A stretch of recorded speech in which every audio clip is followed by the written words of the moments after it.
The story we're about to share today is about a police officer in South Korea, but not in any positive sense. This man wasn't a hero who brought peace to society. In fact, he was quite the opposite, more like a demon in human form. He was an alcoholic, a womanizer, short-tempered, impulsive, and reckless. His superiors didn't respect him. His colleagues didn't like him. All of his worst traits were wrapped inside one dangerous man. And in the end, that so-called devil, would use his service weapon to carry out a brutal massacre, one that claimed the lives of over 60 innocent people in just 8 hours. And what triggered it all, according to some accounts, a single fly. This massacre remains one of the deadliest mass killings in South Korea's history. The sheer scale of it made headlines not only across the country, but around the world. It was shocking. It was horrifying. It was unforgettable. So what exactly happened? Who was this man? And what did he do? Gwiryong County in the southern part of South Korea lies at the heart of South Gyeongsang Province. It's a beautiful rural area blessed with natural scenery and rich water resources. The Nakdong River borders the east, while the Nam River lies to the south. Its fertile lands make it an ideal region for agriculture. Life in the villages had always been quiet, peaceful, and simple. Until one day something seemingly small triggered devastation across this once idyllic countryside. That calm was shattered, replaced with fear, replaced with irreversible loss.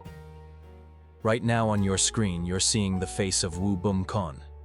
He was born in February 1955 in Choryang-dong District, Busan, South Korea. Woo came from a family of 6, his parents and 4 siblings. He was the third child. Though the family wasn't wealthy, they lived comfortably. Their life was stable thanks to the efforts of his father, a diligent and respected police officer. His monthly income was enough to support them all. As a young boy, Woo Bum-kon was quiet and well-behaved. He respected and admired his father deeply, the man he looked up to as his personal hero. There was something majestic about seeing his father in uniform, armed and ready to chase criminals. Out of pride, Woo often bragged to his friends that, when he grew up, he wanted to be a police officer just like his dad, someone who would serve and protect his country. But everything started to change during his teenage years, likely triggered by adolescence and rebellion. Woo began to neglect school. Most days he just ate and slept. Soon after, he began skipping classes altogether, choosing instead to hang out with friends and wander around. Gradually, he embraced a life without discipline, living however he pleased. As his habits worsened, so did his temper. He became more violent. Woo frequently got into fights at school, in public, anywhere. On some occasions, he even used broken glass to hurt himself. These actions likely stemmed from some form of psychological unrest, a deep sense of frustration, or perhaps just a desire to be noticed. When Woo Bum-kon entered his final year of high school, tragedy struck. His father passed away from colorectal cancer. The loss hit him hard. His father hadn't just been the breadwinner, he was Woo's personal hero, the man he'd looked up to all his life. With his role model suddenly gone, Woo fell into despair. His motivation to study evaporated, and he began spiraling deeper into a life of apathy and disorder. The results spoke for themselves. In his graduation exams, Woo ranked 3rd from the bottom out of a class of 65. After high school, Woo was drafted for mandatory military service and joined the Republic of Korea Marine Corps, known as one of the most elite and disciplined units in the country. Oddly enough, it was here that Woo excelled. He demonstrated exceptional marksmanship skills and became known among his fellow soldiers for his precision with firearms. Some even gave him the nickname Shooting Saint, a nod to both his talent and intensity. In a strange way, it felt like Woo had rediscovered part of that childhood dream to become like his father, the officer he had once admired so deeply.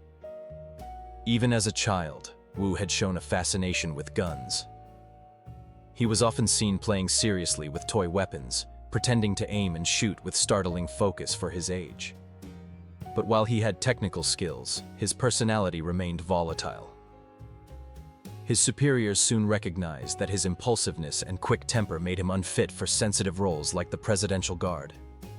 And just as they were grappling with this assessment, Woo committed a minor infraction, the perfect justification for his transfer. The decision was swift. Woo Bum-kon was reassigned to a lower-level post in Gwiryong County, South Gyeongsang Province, where he would serve as a rural patrol officer. On December 30th, 1981, he officially took up his new assignment in a small remote village. The area was not only rural, but economically struggling. Along with his demotion, Wu's salary was also cut significantly. The change didn't sit well with him. Frustrated and bitter, Wu turned increasingly to alcohol as a coping mechanism. But heavy drinking came at a price, and money was tight. Unable to afford much, he settled into a small rundown rental room in the village. It was during this period that he met Chun Malsoon, a beautiful local woman who happened to live in the room next door. She was single and friendly, and the two soon formed a bond. Their living conditions were modest, but their relationship developed quickly. Before long, they were a couple. In March 1982, Chun introduced Wu to her parents. Though Wu had a tall, clean-cut appearance, he was also known for his temper and heavy drinking. Villagers had already begun referring to him with a nickname, Mad Tiger. Unsurprisingly, Chun's parents disapproved of the relationship and urged their daughter to break it off. But love, especially in its early stages, doesn't always listen to reason. Chun knew full well who Wu was, but she chose to overlook the red flags. She was determined to be with him, and even agreed to live together. Since they had already discussed the idea of marriage, they felt no need to hold back. Wu soon moved into her home. But when it came to actual wedding plans, Wu grew anxious. He had no money. Most of his salary went straight to alcohol. He didn't even have savings for basic necessities, let alone a house or a car. The idea of marriage suddenly felt overwhelming and out of reach. So to avoid embarrassment, Wu lied. He told Chun that the police department was cutting back salaries and bonuses, and that was why he couldn't afford a home or vehicle. Instead, he said they would have to keep renting. The lie ate away at him. The lack of money, the deception, the growing sense that he was being looked down on, it all fueled his frustration. And the more he drank, the more unpredictable he became. Then came April 26, 1982. That day, Wu was scheduled to work the night shift, so he had an early lunch and went to sleep in the afternoon. At some point, a fly landed on his chest while he slept. His girlfriend Chun noticed it and instinctively tried to swat the fly away.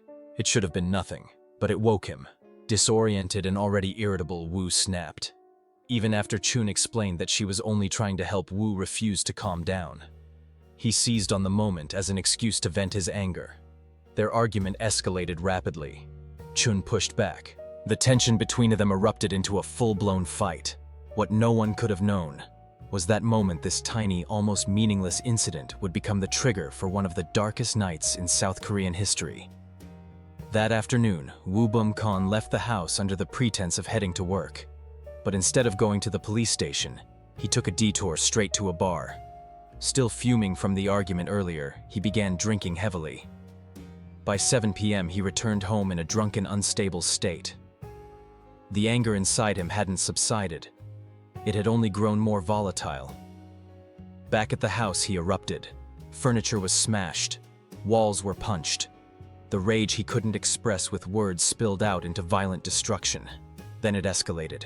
He physically assaulted his girlfriend, Chun Malsoon, inflicting severe injuries. She was left bleeding and badly hurt. Hearing the commotion, Chun's sister rushed over to intervene, only to be attacked by Wu as well. At that point, he was no longer behaving like a rational man. He was lashing out like a wild animal, beyond reasoning, beyond control. The shouting, the crashing, it all drew the attention of the neighbors.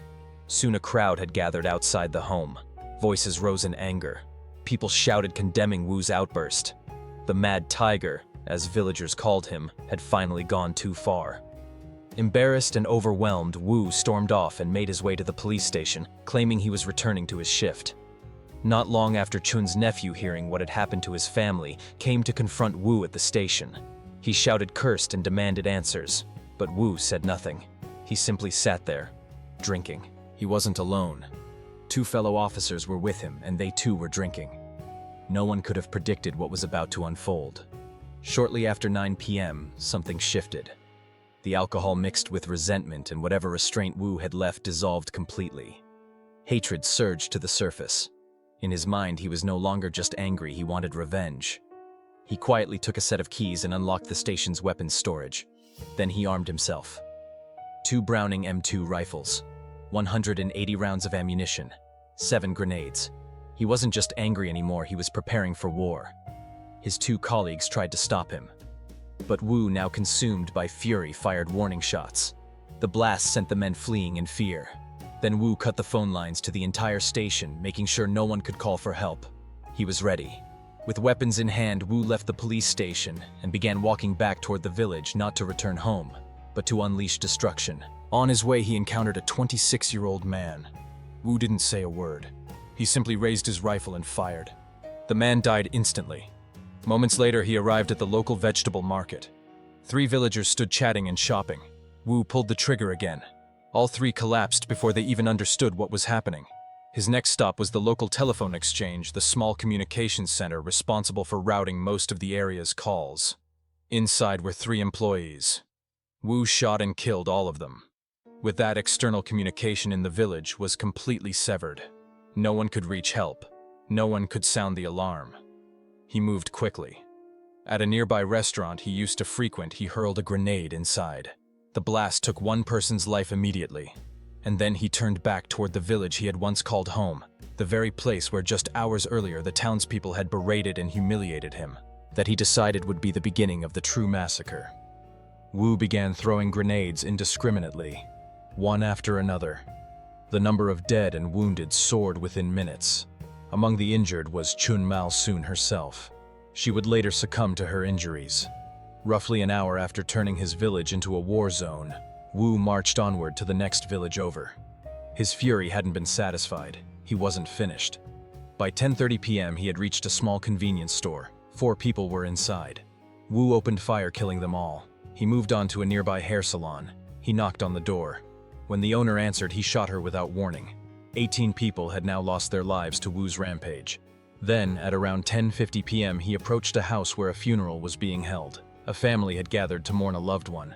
Wu knocked and calmly explained that he was a police officer, that he wanted to pay his respects. The grieving family, unaware of the nightmare unfolding outside, welcomed him in with food and hospitality. After eating, Wu stood up. He pulled out his weapon, and he opened fire. Within moments, the entire family fell. Their home, once filled with mourning, was now the scene of unimaginable horror. At that moment, Wu Bum-Kon had one thought racing through his mind. Being a police officer has its perks. People always trust the police. Fueled by that belief, he continued knocking on doors under the guise of a routine security check. Behind each door, unsuspecting residents opened up, and each time they were met with fatal consequences. Gunfire rang out across the quiet countryside. The sound was so relentless and terrifying that many residents thought war had broken out between North and South Korea. In a panic, they turned off their lights and hid in the shadows of their homes. For some, this instinct saved their lives. Others weren't as lucky. Later that night, Wu noticed a convenience store with its lights still on. Outside stood a teenage boy, likely on his way home from school. Wu approached with a calm demeanor and offered the boy a soda, playing the part of a friendly officer. The boy accepted the drink. As soon as he took a sip, Wu raised his weapon and pulled the trigger. Then, without hesitation, Wu entered the store and opened fire on everyone inside. No one made it out alive. He continued his grim march, walking the dark rural roads, knocking on more doors. Anyone who answered was shot without warning. There were even reports suggesting that Wu intentionally sought out a young woman who had once rejected his advances, allegedly to settle a personal grudge. By 1:30 in the morning, after hours of destruction, Wu began to slow down. He stepped into a civilian's house, not to attack, but to rest. As though all of it had been some bizarre fever dream he could sleep off. But the people inside that house had already fallen victim to his rampage. At around 5:00 a.m., Wu approached a house where he personally knew the family. Calm and composed, he told them the gunshots they'd heard were from a North Korean attack, and that he'd been assigned to maintain order in the area. He instructed them to alert other nearby villagers to gather in this house, assuring them it would be safer together. Seeing Wu in full uniform, armed with rifles, the family didn't question his story. They hurried out to alert their neighbors, and soon several people began arriving at the house. 3 of those villagers, feeling the room was too warm, stepped into an adjacent room. When Wu saw them leave the main space, he panicked. He assumed they had figured out his lie and were trying to get help. Believing he had no time left, he prepared to act again. But at that moment, something shifted. The first light of morning was beginning to creep in. Wu, perhaps for the first time all night, seemed to realize the gravity of what he had done. And with that realization came something else, the understanding that there was no way out. This time, he didn't reach for his gun. Instead, he pulled out 2 hand grenades and strapped them to his body. In a final desperate act, he detonated both, ending his own life and killing the 3 people nearby. After 8 hours of terror, the massacre was over. What remained in the villages he had passed through were not just bullet holes and broken homes, but the haunting sound of mourning, that would echo for years to come. Media outlets reported conflicting numbers, but according to official government records, 61 people were killed, and 33 were injured across 5 nearby villages. The oldest victim was 52 years old. The youngest, just 1 month.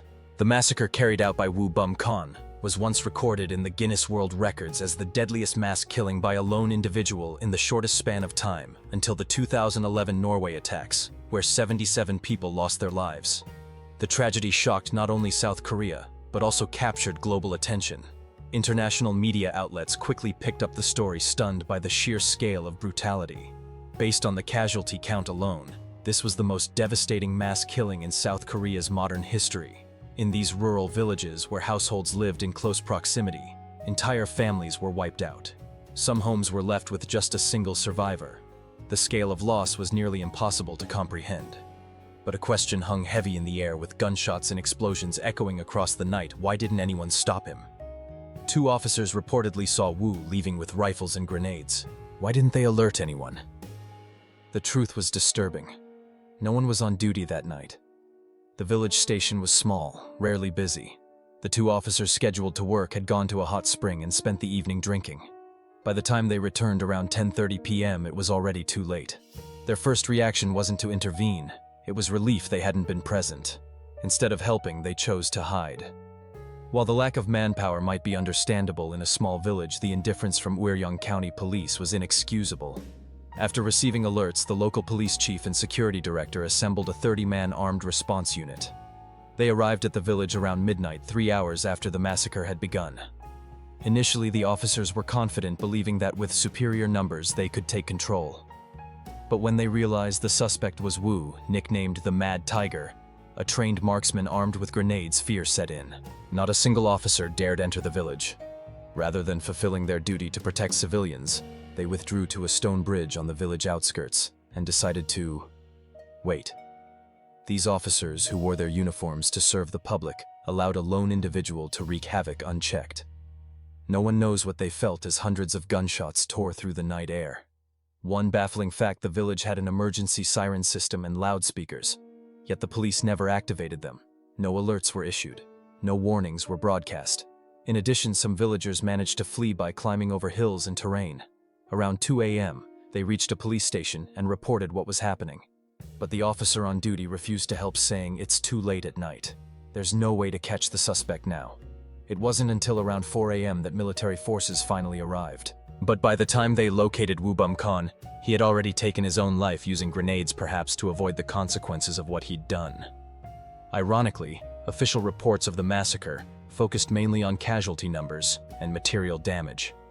The glaring failures in police response were left out entirely. It took months before the truth began to surface. The South Korean public was outraged, deeply disillusioned by the lack of accountability. The police, expected to be the front line of public protection, had failed. They didn't confront the danger. They fled. It was only after the bloodshed ended that they stepped in to clean up the scene. The incident severely shook public trust in law enforcement and state institutions. Nationwide protests erupted in response. In an effort to calm public outrage, then, President Chun Doo-hwan personally visited victims' families. A wave of resignations followed, among them the Minister of Interior, the National Police Director, the Uryong Police Chief, and 4 senior officers. However, when the punishment for the county police chief was later overturned, public anger flared up again.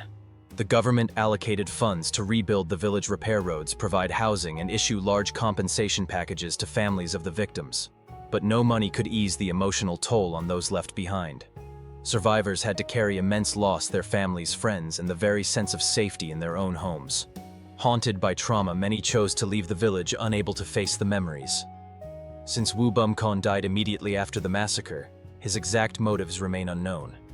His former girlfriend once claimed it all began with something as trivial as a fly, a minor argument, then violence, and finally an inferno of rage that spiraled beyond control. Naturally, criminal psychologists dismiss that notion entirely. Wu's temper, aggression, and instability had been apparent since high school. After his military service, he fell into alcoholism. Each time he drank, his mood worsened until it all erupted. Being demoted and living in his girlfriend's home only deepened Wu's sense of shame and inadequacy. His position in the police force gave him access to weapons, a dangerous privilege in his hands. Truthfully, Wu Bum-kan was a ticking time bomb no one could say when he would finally explode. It wasn't really about the fly. It could have been a mosquito, a careless word, or just a gloomy afternoon. Another undeniable factor, the rampant corruption and poor recruitment standards within the South Korean police at the time. Loose hiring protocols, lack of background checks, and no psychological screening allowed someone deeply unstable to wear the badge. Though Wu was an excellent marksman, he was also an alcoholic, short-tempered, prone to violence, and emotionally unstable qualities that should have disqualified him entirely. Sadly, a broken system ignored every red flag. In the aftermath, the South Korean government overhauled its police recruitment process, implementing psychological evaluations, background checks, and stricter ethical reviews. And so this haunting story we've told comes to a close. The Wu Bum-kan massacre wasn't just a tragedy for 61 families. It was a wake-up call to an entire system. A grim lesson in negligence, failed oversight, and the dangers of ignoring mental health while placing weapons in the hands of the unstable. What we need is not only a strict legal system, but a society that pays attention to those who show signs of distress. What about you? What are your thoughts on this case? Leave a comment below. Let's talk about it.